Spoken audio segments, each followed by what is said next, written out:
আজকে দেখাবো পাহাড় কেটে কিভাবে রাস্তা করা হয়েছে, তাছাড়া পাহাড়ের ঝর্ণা, পাহাড়ের উপর স্কুল, আর ইন্ডিয়ার পাহাড়, বাংলাদেশের পাহাড় এবং কোন রেস্টুরেন্টে আমরা খাওয়া দাওয়া করেছি সেটা শেয়ার করব। আপনারা দেখতে পাচ্ছেন আমি চলে এসেছি বেদেদের এখানে। এটা আমরা যাওয়ার পথে রাস্তায় পড়েছিল, নদীর পাড়ে তারা আস্তানা করেছিল, তাই ওরা কিভাবে জীবনযাপন করে সেটা দেখার জন্য আমরা কিছুক্ষণ সময় এখানে কাটিয়েছিলাম। তারপর চলে আসলাম আবার যাওয়ার জন্য, গাড়িতে উঠে পড়েছি।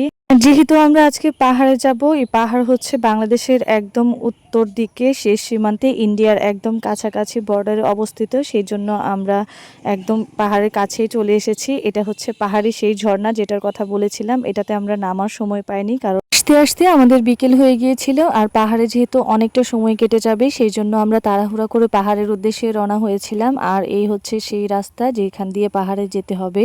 এখন আমরা চলে এসেছি মাটির রাস্তায়। এই রাস্তা ধরেই কিন্তু পাহাড়ে যেতে হবে। আর দেখুন আশেপাশের পরিবেশটা কতটা সুন্দর, চারপাশে ফসলের মাঠ, গাছপালা সব মিলিয়ে অসাধারণ ছিল। আর যারা এখানে আসবেন তারাই একমাত্র বুঝতে পারবেন, কারণ যে চোখে না দেখলে কিন্তু সৌন্দর্যটা উপভোগ করা যায় না, ভালোভাবে বোঝা যায় না। আর আমরা যেতে যেতে রাস্তায় একটা স্কুল দেখেছিলাম যেটা পাহাড়ের একদম উপরে ছিল। পাহাড়ের উপর স্কুল দেখে আগ্রহ হলো দেখার, সেই জন্য চলে গেলাম স্কুলটা দেখার জন্য।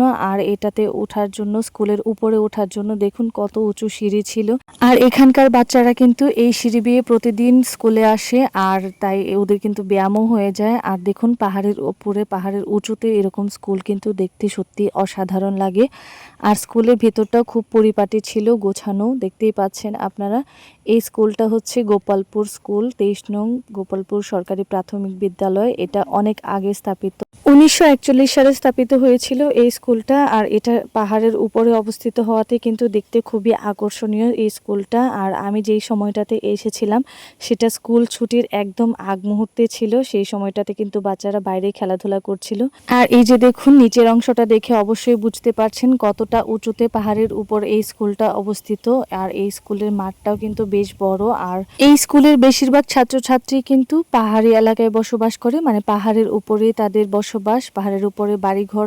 আর কারণ হচ্ছে এটা হচ্ছে পাহাড়ি এলাকা, বেশিরভাগই পাহাড় এই জায়গাটায়।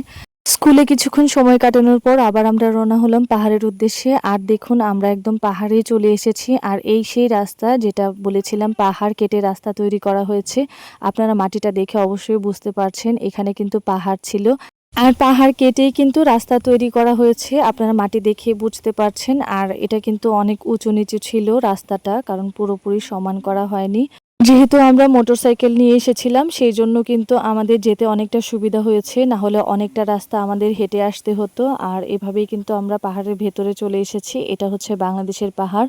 আর একটু সামনে এগোলেই আমরা ইন্ডিয়ার পাহাড় দেখতে পারবো। আর বাংলাদেশের পাহাড়গুলো আপনারা দেখতে পাচ্ছেন কতটা উঁচু, একদম সবুজ ঘন জঙ্গলে ঘেরা। আমি এর আগেও পাহাড়ে এসেছি, কিন্তু ইন্ডিয়ার এত কাছাকাছি পাহাড়ে আমি কখনোই আসিনি। আর এই পাহাড়গুলো অনেক উঁচুতে ছিল। আর এই পাশটায় কিন্তু পাহাড় ছিল, চারপাশেই পাহাড়, আর মাঝখানেই আমরা ছিলাম। কৃষিভিত্তিক বিভিন্ন তথ্য এবং এই ধরনের নতুন নতুন আরো ভিডিও পেতে চাইলে অবশ্যই আমার চ্যানেলটিকে সাবস্ক্রাইব করে পাশে থাকুন। আপনারা যারা পাহাড়ে আসতে চান তাদেরকে আমি অবশ্যই সাজেশন করব তারা শীতকালে পাহাড়ে আসবেন, পুরোপুরি শীত পড়ার পরে তারপর পাহাড়ে আসবেন, না হলে কিন্তু বিপদে পড়তে হবে। কারণ বর্ষাকালে বা বর্ষা শেষ হওয়ার সাথে সাথে কিন্তু পাহাড়ে আসাটা ভালো না। আর কেন আমি সেটা বলছি সেটা অবশ্যই ভিডিওতে বলে দেব। আর দেখুন এখানে পাহাড়িরা যারা চাষাবাদ করে তাদের ধানগুলো কিন্তু একদম পেকে গেছে, আর কয়েকদিনের মধ্যেই ধান কাটা হবে। আর আপনারা দেখতে পাচ্ছেন ওই যে পাহাড়গুলো দেখা যাচ্ছে সেটা কিন্তু ইন্ডিয়ার পাহাড়, বাংলাদেশের পাহাড় থেকে একদম কাছাকাছি ছিল। আর এটা ঝর্ণার একটা ধারা বয়ে গেছে, এটা পাহাড়ি ঝর্ণার একটা ধারা যেটা অনেক দূর পর্যন্ত চলে গেছে। আর এখান থেকে কিন্তু পাহাড়ের ভিউটা একদম অসাধারণ। আর এই যে দেখুন কেন আমি না করেছিলাম যে বর্ষাকালে কখনোই পাহাড়ে আসবেন না, এটাই হচ্ছে সেই কারণ।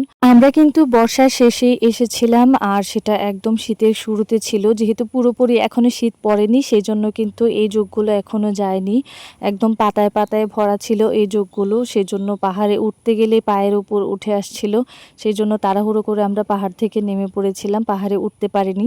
এত দূর পর্যন্ত এসেও আমরা কিন্তু পাহাড়ের উপরে উঠতে পারিনি, সেজন্য মনটা একটু খারাপ ছিল। কিন্তু তবুও যতটুকু দেখেছি মাশাআল্লাহ অনেক ভালো লাগছিল। আর এই যে দেখুন এটা হচ্ছে আনারস বাগান, যারা পাহাড়ি তারা কিন্তু এখান থেকে আনারস সংগ্রহ করে খায়। এটা কিন্তু কেউ চাষ করেনি, এমনিতেই হয়েছে। পাহাড়ে কিন্তু এমন অনেক জায়গা রয়েছে যেখানে কেউ চাষ করেনি কিন্তু অনেক ধরনের ফল হয়ে থাকে।